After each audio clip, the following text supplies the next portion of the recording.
A lot of what you do in Photoshop is creating selections, and so you can use those selections and turn them into paths, and you can even take a path and turn it into a selection. Let's take a closer look. Well, if I wanted to start with a real basic selection, for example, even a elliptical marquee, I could create this selection in here. And I go over to my Paths panel. In my Paths panel, I can use the options down below. Make sure I get the right one in here.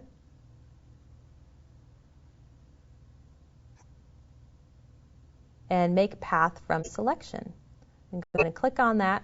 And it's actually creating what's called a work path. This is temporary, and it's going to disappear if I start making another path.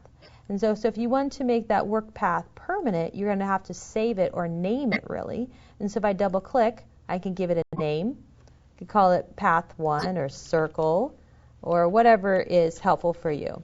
And as soon as I name it, it's no longer italicized, and so this path then can be stored with this file. If it's a Photoshop format or a TIFF format, there's some other formats as well that support paths, then I can come back and access it. And I simply click on the path, and I can see it. Well, it's kind of light gray color, but there it is. Now, what I'm going to go ahead and do is access another selection that I've made, and this one's a little bit better selection than just my circle. So I've gone ahead and I've selected that wheelbarrow. I'm going to go ahead and access the paths. Now when I click on the paths button, it creates that work path for me. Let's go back in here and make that selection again. And I go to paths. I'm going to ignore this work path. Instead of clicking on the button, I'm going to go to the drop down here. When I click on the drop down, what I can do is actually choose to make selection, and it gives me a few extra options than simply clicking on the button. And excuse me, that's not what I want to use. Let me try that one more time. I can choose make work path. That's what I'm trying to do. I'm trying to turn my selection into a work path. And it gives me a few other options, and I can change the tolerance, and the tolerance is going to determine how closely the path is going to match that selection. Keep in mind that your paths are going to be curved in straight lines. They're not going to have feathering, and you want them to be smooth. So you want to make sure that this work path is optimal for your end results. If I go ahead and make this as small as possible, in fact, let's just put a 0 in there, and we'll see that the smallest possible one is a 0.5, and you can go up to 10. So we'll go to 0.5, and by doing that, what the path is going to do, it's going to create a more accurate as possible to the selection, and it actually creates extra points. Let's go ahead and call this wheelbarrow 0.5, and we'll go back and reselect. We'll come in here and make another work path, and instead of using the 0.5, let's go all the way to 10 because that's the maximum that we can use. And we'll call this wheelbarrow 10. We can only have one path selected at a time, but I can simply click on the path to select it. And the 10 is a lot smoother, but it's not as accurate. So the point is I want to make this much smoother. Now if I'm going to turn this into a clipping path perhaps, or I'm going to take this to a print source, I probably want something that's more accurate. It's going to give me more of a true representation, but if I'm trying to make something that's nice and clean and has fewer points and very smooth, then that's where I could use this tool.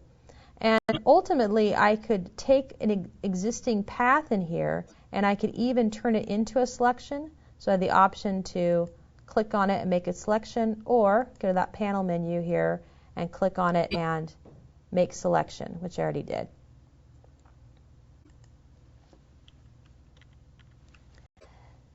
Now, when you work with these paths, let's go ahead and deselect, Control D, and then click somewhere else, because the way you deselect the path, you just click outside of it. When you work with the paths, sometimes they're a little difficult to see with that gray background, especially depending on the color. And you can color the paths per se, but you're actually changing the image itself.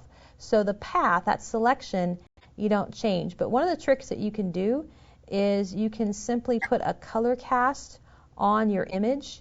I'm going to go ahead and up here to my, there we go, color balance. And I'm just going to put a, well, that's not what I wanted. Let's try this one. Photo filter. Let's put a color balance on here and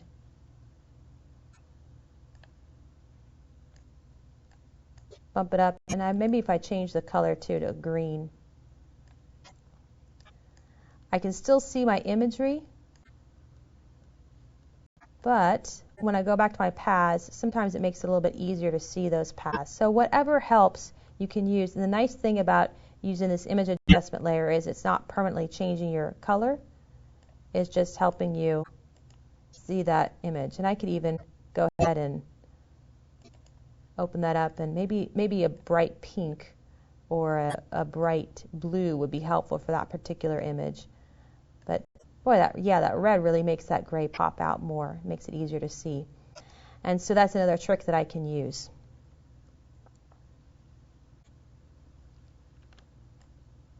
Now again, if you're doing some selections that are more of a feathering selection, let's go ahead and make a circle again, just a real basic one, and we're going to add a feather effect to this. Oh, make sure I'm on the right layer here. And we're going to add a feather effect to that. Refine the edge and feather it. You can even smooth it out here, but it's already pretty smooth because of the circle. When I go ahead and make my path from that, make work path, and I'll go back to the default, which was 2. There's no such thing as a feather, so that feather is going to be removed, and if I try to make a selection from that, I'm going to get a crisp line as opposed to a feathered line. In fact, if I go ahead and choose refine edge, it's back to that crisp line. So just keep that in mind. One other little note about these paths is that they don't really add much in the terms of size to your file. When you work with layer masks, you're actually creating a lot of extra information, and it can make your files a lot bigger. In fact, if I were to go ahead and dump some of these masks and these layers, it can dramatically reduce the file size, and you can see how it dumped that. But if you move into your paths and you start dumping your paths, they're a kilobyte or maybe even less than that, and so you're not going to be changing the file size. So that's another advantage of using the paths if you want to quickly be able to get back to a stencil and have it as a way to load selections without having a lot of extra size or heft to your file. But what you can do is take a selection and turn it into a path, or you can take a path and turn it into a selection, so you'll be able to use both the raster and the vector elements in Photoshop.